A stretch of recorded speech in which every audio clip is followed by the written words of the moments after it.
এবার মহিলা ডাক দিয়া বলেন, আল্লাহ গো, তুমি যদি আমাকে তাড়াইয়া দাও আমি কার দরজার মধ্যে যাব গো আল্লাহ। এইভাবে কাকুতি মিনতি করি আল্লাহর বান্দি আল্লাহর কাছে দুহাত উঠাইয়া কান্দে। সকলেরই দরজা হইতে আল্লাহ ফিরিয়া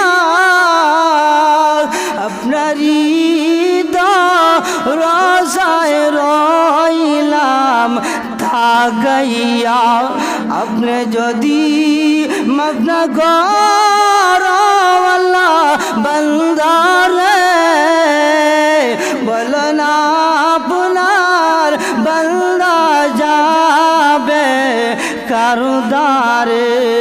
যত গুনাহ করছি মাওলা জীবনে মাফ করিয়া দেও গো আল্লাহ নিজ গুণে।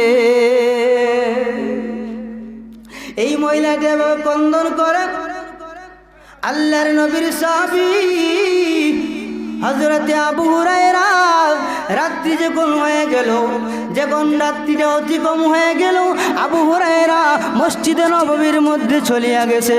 আল্লাহর নবীর পেছনে ফজরের নামাজ পড়িয়া আল্লাহর নবীর কাছে বলে, আল্লাহর নবী গো, আমি এমন একটা ঘটনা ঘটেছে। ওই যে মহিলাটা আমার কাছে একটা